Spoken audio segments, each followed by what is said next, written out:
Hey everyone, welcome back to the channel. Happy beginning of December. We are officially going into Christmas. Well, for me anyway. So in today's video, I'm going to be discussing, because I get so many emails from people and I see in my comments, how are Harry and Meghan getting away with the alleged lie, because I've got to say alleged, regarding the children. So I'm going to be explaining to you what the psychology behind why I feel they're getting away with it. And so if you want to know the truth, if you want to delve into the psychology of what is kind of going on in the world of celebrity or the royal family, then this could be the channel for you. I strip back the gossip, the clickbait, to bring you as much of the truth as I possibly can. Please don't forget to like the video, join the channel by subscribing if you haven't already, so you do not miss future uploads. That being said, go grab your drink of choice, whatever that may be, and sit back, relax, as we get into some tea with some therapeutic psychology.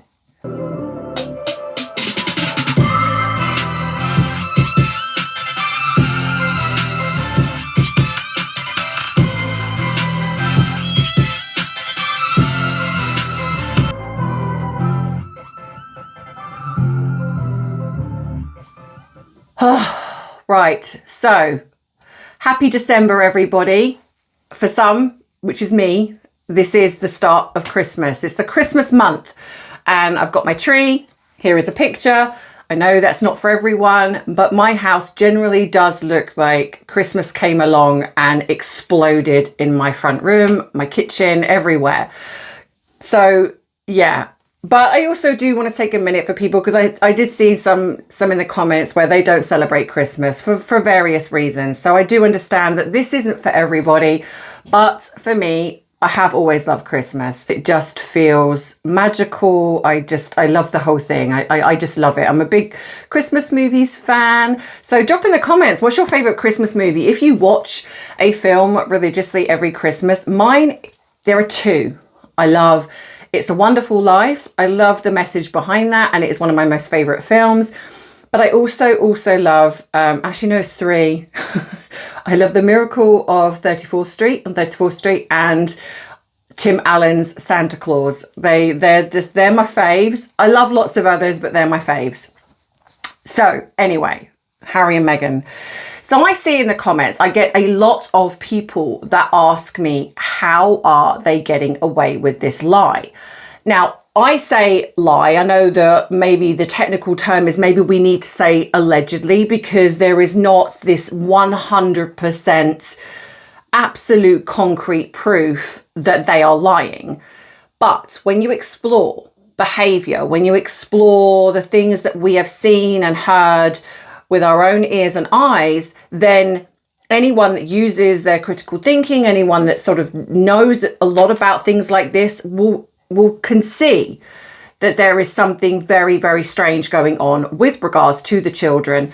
The fact that we have had some of the stories that have come out, which I've covered, like the mythcarriage, because I will state it's that. There's just been so many lies that have come out with Harry and Meghan. And I've always said that if they're willing to lie about suicidal ideation, a miscarriage, which is so personal and so traumatizing and devastating for some people, if they're willing to lie about that so effortlessly, then it stands to reason that nothing is off the table when it comes to these two lying. So when it comes to the children, so we're going to start with the boy. Okay, so I have delved into this before, but this is going to be more on the reasoning behind why and how they're getting away with this. You know, if you're going to believe that, whether you're going to believe there are no children whatsoever, or whether you're going to believe that there is one and not another, whichever way you look at this. So if we start from the beginning, and if you haven't seen my playlist, The Children, I suggest you go and watch that, because it does delve into everything there. So when this happened, so when we've got the alleged birth of Archie, let's just say, well, we got the birth of a boy, let's put it that way. There is the one thing that struck me at first was the weird secrecy behind the birth. We saw with our own eyes Meghan's ever-changing bump. And we're not talking about little changes. We're talking about flat 1 minute, out here the next.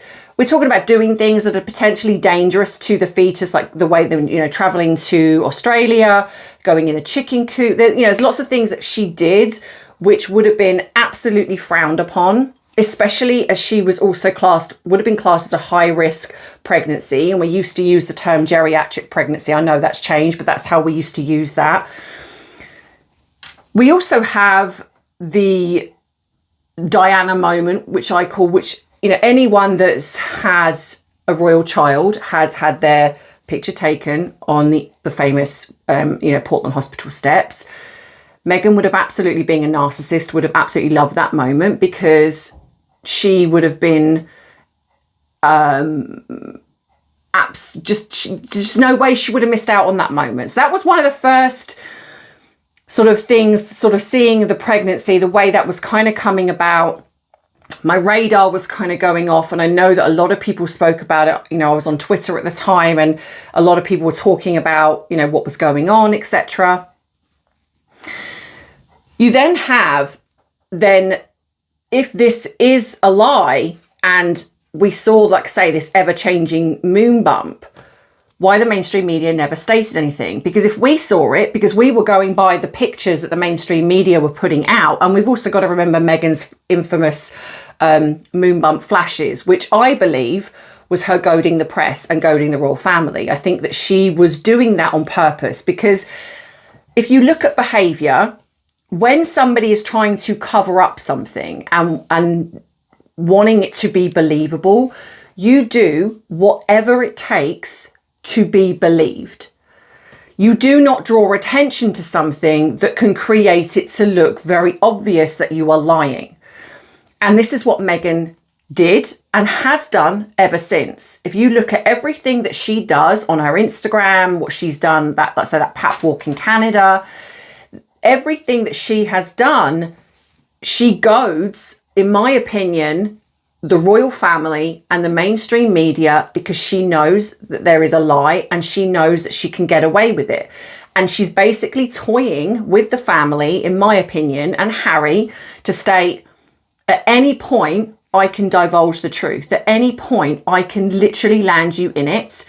And so you need to do what I say. So it's kind of like a subtle behind the scenes sort of passive threat, if you like. So this would have been starting way back with the boy. And I think that that was what she was doing. That was why, like I say, that she, because also as well with the moon bump, you would not put yourself in situations where it was so obvious it was deflating, so obvious it was inflating. And like I say, I've done various videos on this. So obvious that it was changing shape all the time. There were times when she sat down and it looked square and squashed. We know, we can't forget that infamous wobble when she walked and it wobbled from side to side. All things that a real pregnant tummy doesn't do, because it becomes quite firm over time as it grows. So I think that she was doing this on purpose. Do Harry and Meghan have the power? And we've got to remember, this is back then. Do Harry and Meghan have the power to shut down the press, to silence them? Absolutely not. Not on their own, they don't. But under the late Queen, as she was then, yes, they do. We know that the royal family have agreements with the mainstream pests. Well, they are pests. The mainstream press. Oh, God. For certain things. We know that. So it isn't a far stretch to think that they have had this agreement with the mainstream press to not discuss Meghan's pregnancy. Fake pregnancy, if you like. And Meghan would have known this. And so this is why I think, like I say, she was toying with them. Because at this point as well, you've also got to imagine that she probably wasn't happy with the situation. So that's the other reason as well behind this, is if you're happy and willing to go along with something because it's something you want. So say, for example, we're looking at the alleged relationship between Harry and Meghan. They're supposedly so in love and so everything's so wonderful. Then why as a wife would you be doing things? And this isn't just about narcissistic attention, because there is attention that narcissists crave is in positive, but they generally do not like negative attention. That bothers them. I know that some people say, well, any attention is attention. Yes, to a degree.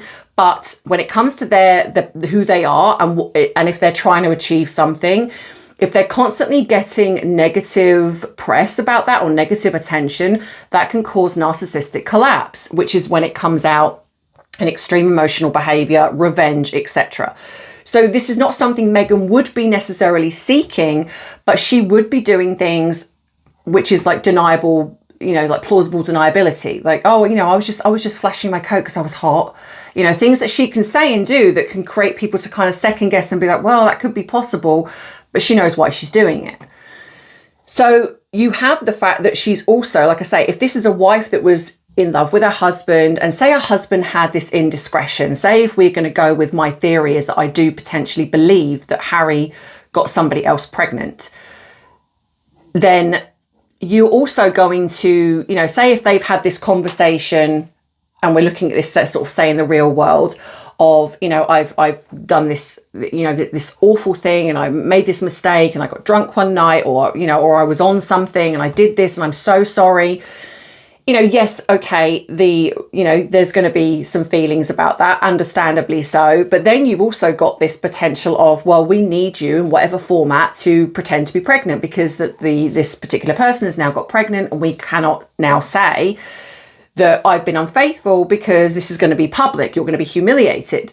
So Meghan begrudgingly, in which way, whether it's the fact that she agreed initially or then reluctantly went along with it because she didn't want to divorce Harry because she doesn't love him. That's her nest egg. She's not going to give that up. So you've got the fact that she's behaving petulantly. So she knows that she's got to go out and about. She knows that she's got to pretend to be pregnant. And so she starts behaving and doing things that she knows is going to annoy and anger the royal family, which is what she's done. And she's got away with it because, unfortunately, the royal family are complicit in this initial pregnancy, because I know that a lot of people don't want to hear that. But there is no other way that Meghan and Harry could have got away with this lie without the late Queen, at the very least, being made aware of the situation to make sure that the press are shut down and there's either an embargo or whatever is put out there, because Meghan and Harry wouldn't have been able to do this without the Queen's say so. They can't go to the press and be like, well, we don't want you to talk about my pregnancy, but the late Queen doesn't know anything about that. That's not logical. That's just not how this works. So I do believe that the late Queen knew about it. So that's the first one. So the first one, the reason why they're getting away with it is, one, because there is this agreement and understanding with the royal family, and the press are not going to risk that. There is big money for them in talking about the royal family. If any one of them decide to expose Harry and Meghan, the odds are the story would get shut down straight away, because the royal family would shut it down. Secondly, then that paper, that media outlet would then be on notice. It would be like, well, the agreement that we had, we're done. You're not getting a single thing from us, because as a lot of journalists stated before Meghan, they were a tight ship. Anything that was given out was in agreement. And they know, like I say, there's money behind this. So they are not going to risk exposing something that initially would probably get shut down, because there's no way the royal family would allow that to come out. And secondly, because of the money side of things. So in my opinion, this is not proof as such, but definitely some form of evidence in the fact that the royal family most definitely were made aware at some point of what was going on with Harry. Now, if you're gonna look at the surrogacy theory, which I have looked at, Again, the royal family would have to be aware of this for it to go ahead. There is no way that Harry and Meghan could just wake up one morning and go, you know what, we're going to use a surrogate. We're not going to tell the royal family about any of this. We're going to go and do it all by ourselves. I'm then going to pretend to be pregnant for 9 months. And bearing in mind what we saw, the royal family would have seen, because they would have seen them in close proximity. There's no way Catherine wouldn't have seen Meghan and gone, yeah, that's not real. So what's going on here? Or the late Queen or Princess Anne or any of the women. The men, you could sort of think maybe not, they may not have noticed, but the women most definitely would have said, what's going on here? This is not a real pregnancy. Because as much as what we're seeing, there would have been all the symptoms and the things that go along with being pregnant for most women. I'm not saying all, but most. And to me, it's just not feasibly possible that Harry and Meghan could have hidden this for 9 months and then just had this gotcha moment with the royal family of like, oh, look, here's a baby. You didn't know anything about it. But yeah, this was a surrogate. You know, to me, it's like that. No, it just doesn't make sense. And also because there were no royal doctors present, which is the first one in history. So the late Queen would have had to have been like, well, why do you not want royal doctors present? Why do you not want this, that, and the other? It's like this doesn't make any sense. So at some point, the royal family, whichever theory you want to go with, whether it's the theory that I have or whether you believe a surrogacy, at some point the royal family had to have known because of shutting down the mainstream press. Harry and Meghan did not have the power to do that themselves without the late Queen's the Queen knowing about it. It's I will not ever. And I know that it's difficult because a lot of people see the late Queen as, you know, this perfect, wonderful person. And to be fair, I do agree. I think she is. And perhaps she was put in an untenable situation. Maybe Harry and Meghan did decide to do something, started the ball rolling, and blindsided her with it. That's possible. Now, I know that some people say there are no children whatsoever. I will not get behind that theory, purely and simply because what is the point? What is the point of making up? We're not going to go with Lily for the minute, but even with the boy, what would be the point? Because there has to be a reason for something that, you know, there's just no way that two people would go, look, let's pretend to be pregnant. Let's lie to the world, but there is no child in any shape or form. It's like, I'm going to go through 9 months of pretending to be pregnant. No child is going to be at the end of it.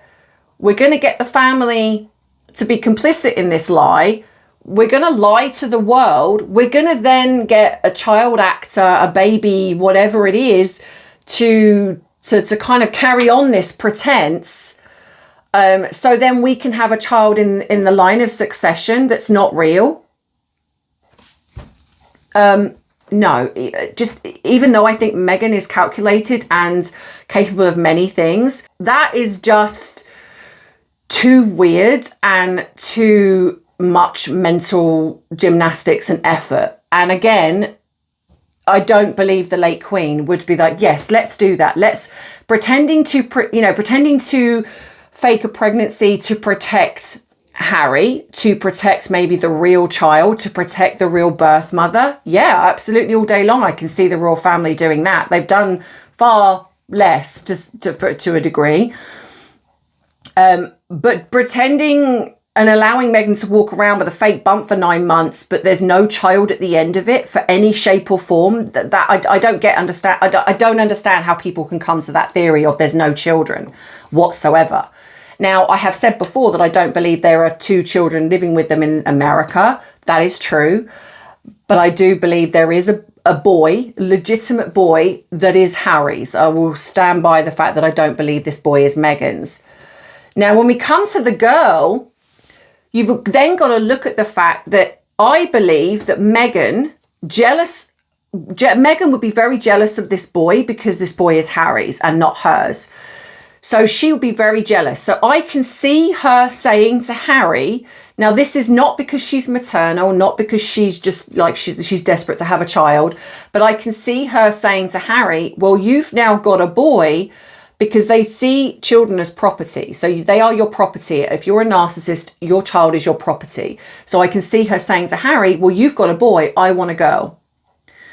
And so that's when I believe, because they got away with the lie over here, which is why I believe Megxit happened. I don't believe it was anything to do with not wanting to be part of the royal family anymore and wanting privacy and all of those things that they lied to us about.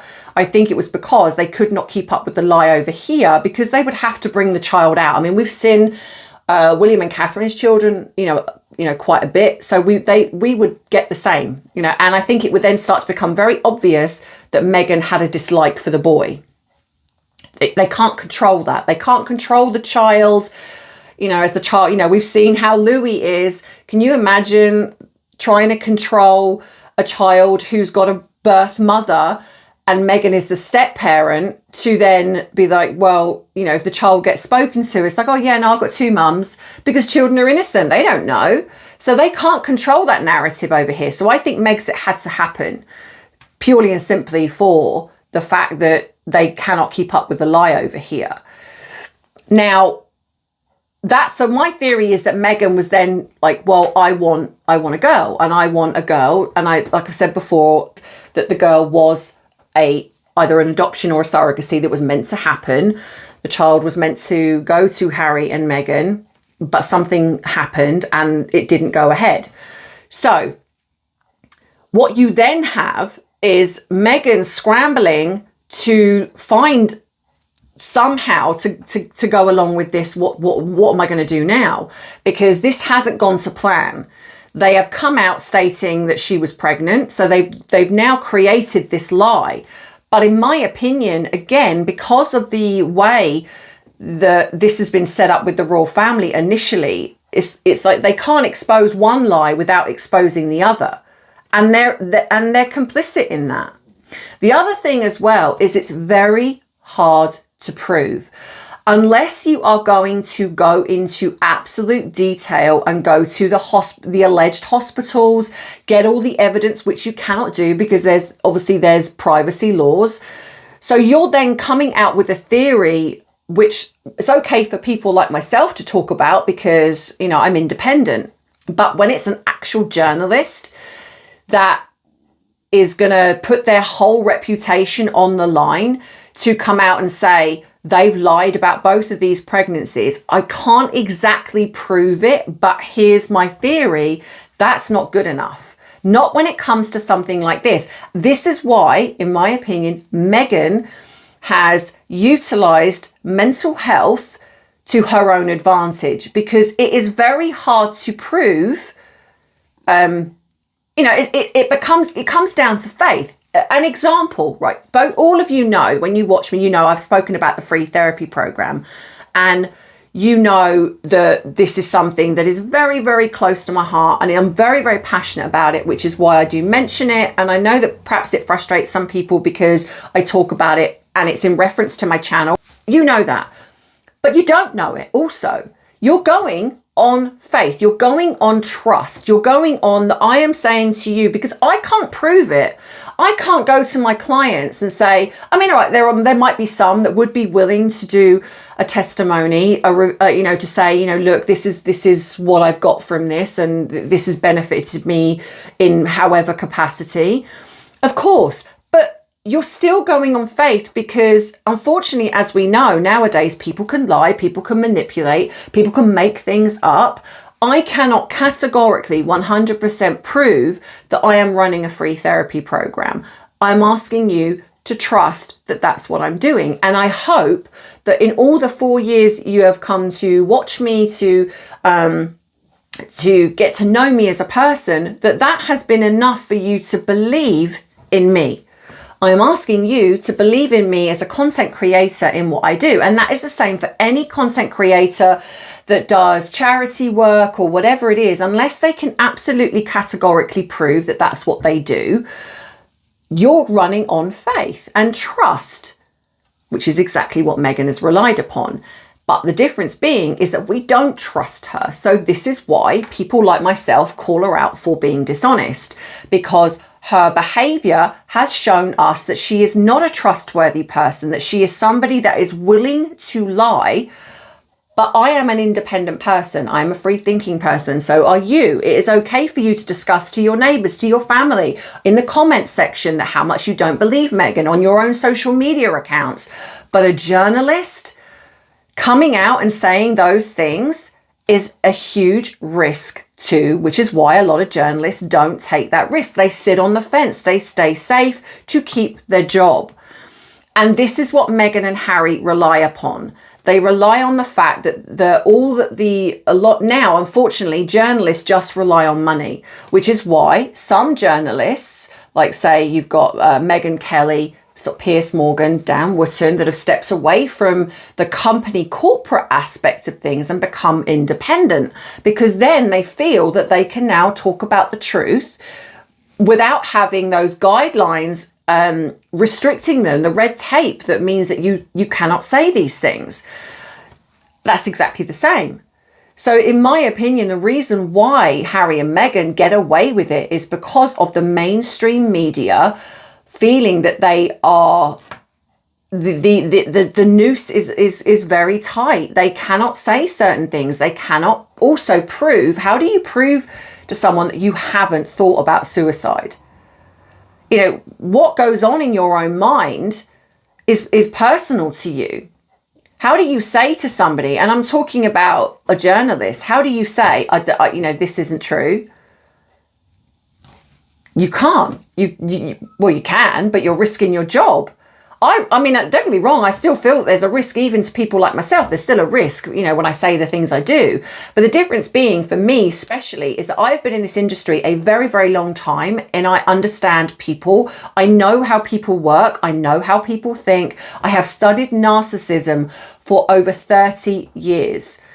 I believe, and this is just my personal opinion, I believe I have an exceptional insight into how narcissism works. Does not mean that I still don't get duped, because with narcissists and the strength of their love bombing, it is sometimes very difficult to notice someone that comes in, if they come in as a really kind, really lovely person. If you're somebody that's very trusting, if you're somebody that just wants to see the good in people, which I do, it's easy to get duped. The difference being is the minute that I start to see questionable things don't start to add up, I'm not afraid to say, okay, that's ringing a bell for me. That's something I'm not okay with. Is that the minute I started calling them out, I definitely had the victim behavior. And again, I was probably a bit too soft and wanted to believe them. But the more it happened, the more I called them out. And then unfortunately, it got to that point where they realized they could no longer manipulate me, or I wasn't believing them anymore. And then the narc revenge happens. And this is what happened to me. So it's not that we don't can sometimes get caught up in it. It is just the fact that when you start to see the signs the minute they start to happen, your little spidey sense goes off and you're kind of like, okay, I need to keep an eye on that. I need to question that. And the thing is with journalists, they might look at Meghan and be like, I absolutely do believe she's lying. But you then got to prove it. You've got to prove it where you're coming out with a story that is so undeniable with your proof. And so far, there hasn't been anyone that has been willing to take the risk, especially when they've seen the likes of Piers Morgan lose his job over it. So when we're in a day and age where keeping a job is so important, people are not willing to take the risk. And there lies the problem. So you've got somebody like Meghan and Harry who have lied so many times now that they feel that they can lie with impunity.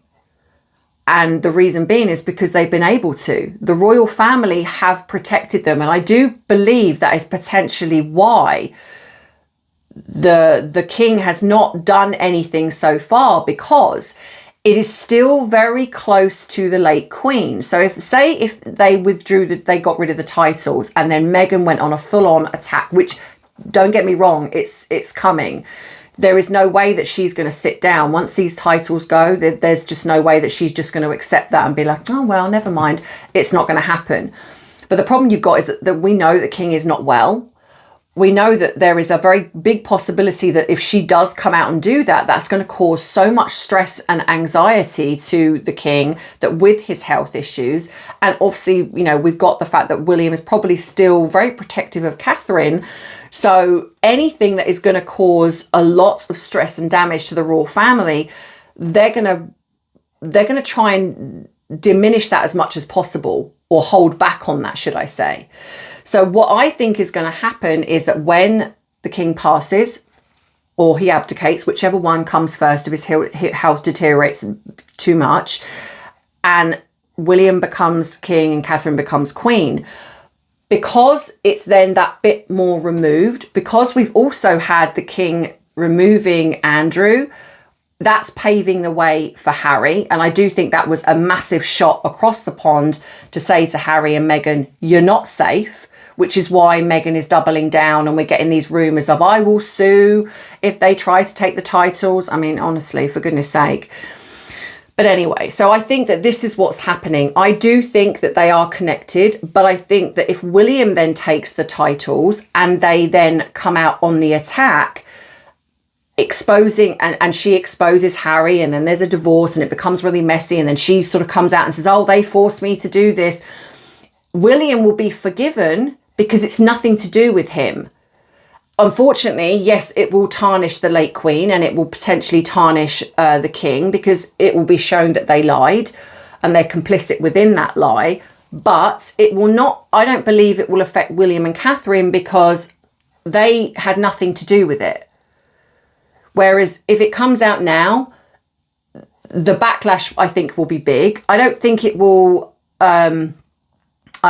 I don't think it will affect the monarchy in the way perhaps Meghan and Harry think it might. But yeah, so that's why. So it is a very, very difficult to prove. You know, I can say the things I say here and you guys all believe me because, you know, you all feel the same. That's easy. Well, it's not easy, but it's manageable, it's doable. But a journalist who has worked really hard on their career and has, you know, even if they believe this, to come out and say, I don't believe that she was ever pregnant with either of these two children, and here's why, you've got to prove that. So it's going to be like finding out that there was no hospital records of any birth, which a hospital isn't going to give out. Now, okay, you could get someone that whistleblowers, but still, it becomes very, very messy. And someone putting their whole career on the line for that, maybe people just don't care enough to do that. We care because of how we feel about it. But this is, you know, most journalists are going to be like, well, you know, I want to get paid. I don't care enough. If they're lying, they're lying, especially if it's over in the States. They're not going to risk their career for something for the UK. It's like, well, you know, that's their mess. Let them deal with it.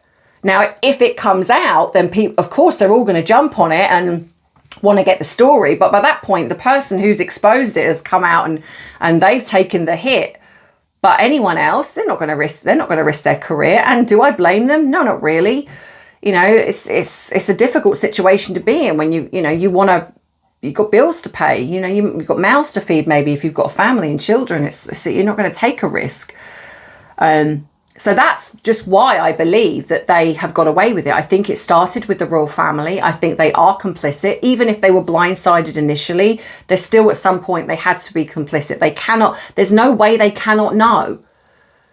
And the fact that you've got Prince William talking about taking the titles from these two children, that tells you really, in a sense, that this is what's going to be happening. Because if he truly believed that these children were genuine royal children, he wouldn't be even contemplating that, because it's not their fault. If these children were real, it's not their fault who their parents are and how their parents behave. It's a bit like how people view Princess Beatrice and Princess Eugenie.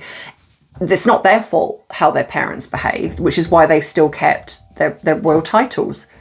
So yeah, that's just my theory on this. And I think, like I've said to you before, I think the girl, I think she has been a recent adoption. When I say recent, maybe 18 months, maybe 2 years, but they've kept it quiet because there is a law where you cannot put these children on social media for a certain period of time.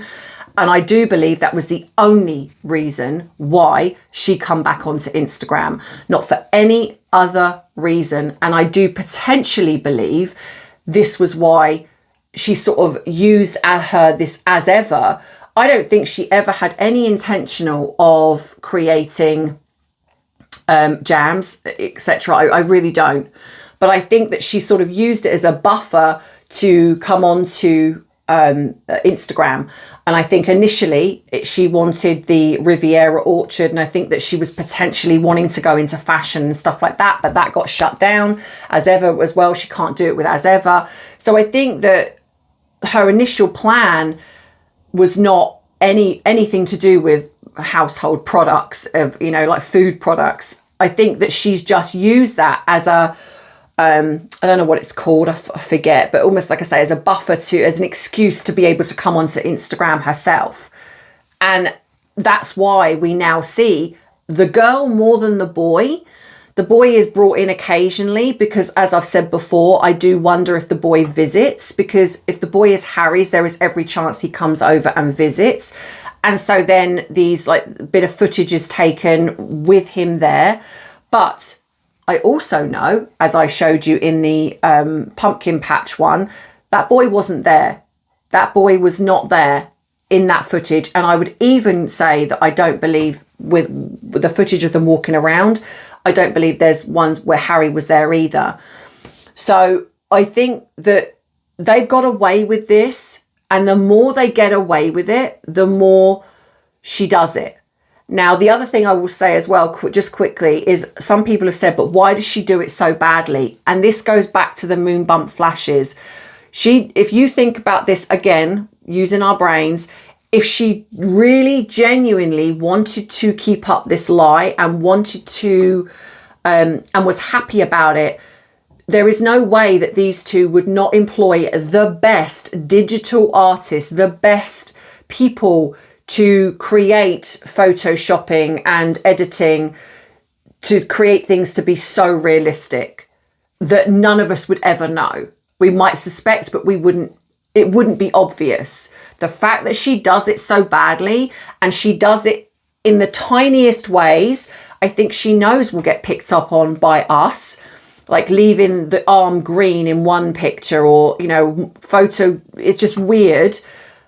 She does it on purpose. She does it to bait Harry, to bait the royal family. She has done it from the minute that this whole pregnancy charade started.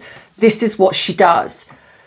And I will also say, I believe it was the same thing for the baby mama one, because it reignited, even though we've all said it, but it reignited the fake pregnancy story again. She did it on purpose.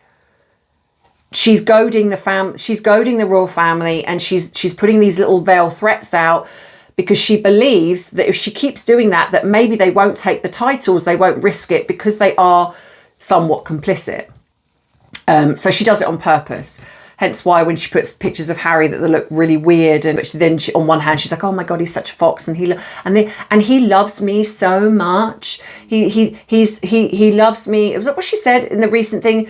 It's like, he's the one that loves her the most, or something along those lines. And it's like, again, what about your children? Wouldn't your children be the ones that love you the most, or he loves me more than anything or anyone? And again, I think that this is a veiled threat, because if Harry has a child, a boy, he would love that boy, or should do, more than her. She can't handle that. So she says things like, oh, he loves me the most, you know, more than anyone. No, he doesn't, or he shouldn't. He should love it's a different love, but your child comes first in everything. And if that is the case, and if he is showing that, where he's doing a lot of things with the boy as the boy grows, she will start to feel very out in the cold. And so it will really upset, because you wouldn't say that. You know, she never references the children in that healthy way. You know, your husband does not love you the most. He would love his children the most, as you should as a mother. And then, you know, you love your partner, because no matter what, you know, well, that's how it feels to me, as it should be. No matter, you know, your partner may, you know, I would love my partner, but my children are everything, and they come, you know, I love my partner, but my children are absolutely, without a shadow of a doubt, everything, and would come, I would, you know, you die for your children. But that's not what she says, you know, so it's always in the wording. It's like, that's why I say to you, reading between the lines. It's like, it's not just what's being said, it's what's not being said. So it's the way that she does things. She does it on purpose. She baits the family consistently, and she baits Harry. That right there is not a mother, and is not a woman who loves her husband. You know, so yeah, the evidence is all there. So that's what are my thoughts and my theories. But let me know what you think in the comments. Let me know, you know, what your theories are. Do you agree with mine, or do you have your own theories? You know, I always do really enjoy listening to all of you. So I will hopefully be doing another video for Friday or maybe Saturday. I'm a bit late this week because I've been decorating my house and I've just been very busy, family stuff going on. So I will try and get a second video out this week for you, but I hope you've enjoyed this one. Don't forget to head across to my Bite-Size Tea channel, because I do shorter videos over there, and I will get my finger out in the new year and try to do a bit more also on my Coffee and Crime channel. It's just been a crazy year trying to navigate and trying to keep this channel going. Hopefully it's come through the worst of it. I have noticed that my subscribers are going back up again. I have noticed my views are getting a little bit better. So please don't forget to hype, because I do believe the hype works. It really does help push the channel. So if you can hype, please do. If you want to join up in various ways, also you can do super chat, member, bubble merchandise. If you want to get your bubble mug, go across and get that now, because they will be changing and you won't no longer get them in the new year. So this is your last chance to get anything that's got the bubble merch logo on it. Also, I'm getting emails from people asking for my address so they can send me something. I just want to say thank you. I am so grateful to the fact that you guys want to send me a Christmas card or whatever it is, but I do not give out my personal home address, which I hope you can understand. However, I do have a PO box. So if you want to send me a Christmas card, go into the description box of this video, and I will give you my PO box. If you cannot access it for some reason, you're a bit of a technophobe like me, then you can email me and I will send you, and I will email you back my PO box, so you can send a card if you want to. The other thing as well is also sending me a Christmas present. I would not advise sending this via the post, because the postage can be quite expensive. Your choice, of course. Again, I will send you my PO box. This is why I have the Amazon wish list, because it's a lot easier. I know that I think there are some countries that it won't allow you to, so you can do vouchers, you can do e-vouchers. So if you want to send an e-voucher, that is going to be a far cheaper way of doing it than sending something through the post, because obviously the postage can be exorbitant this time of year, and I really wouldn't want that. So you've got choices. You can send me an e-voucher, which is through the email, or you can, like I say, go onto my Amazon wish list and choose something there.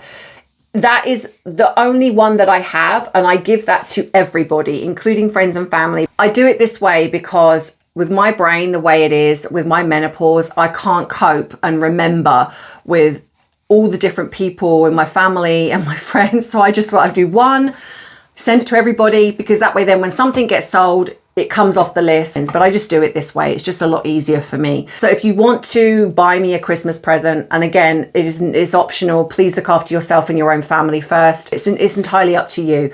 But that's to stop all of you, please, from emailing asking me for my address, because I genuinely, I love and appreciate it. I really do. But I don't get to all of the emails, and I don't want people to feel that I'm ignoring them. I'm really not. So I hope you can understand that my brain just can't cope with it. So, but yeah, I do appreciate you all for wanting to, you know, to show kindness at this time of year. So that being said, I hope you have a wonderful rest of the week, no matter what you are doing, and I will see you in the next video. But as always, you know that I love you, I appreciate you, but most of all, I respect you. Take care. Bye-bye. Mwah.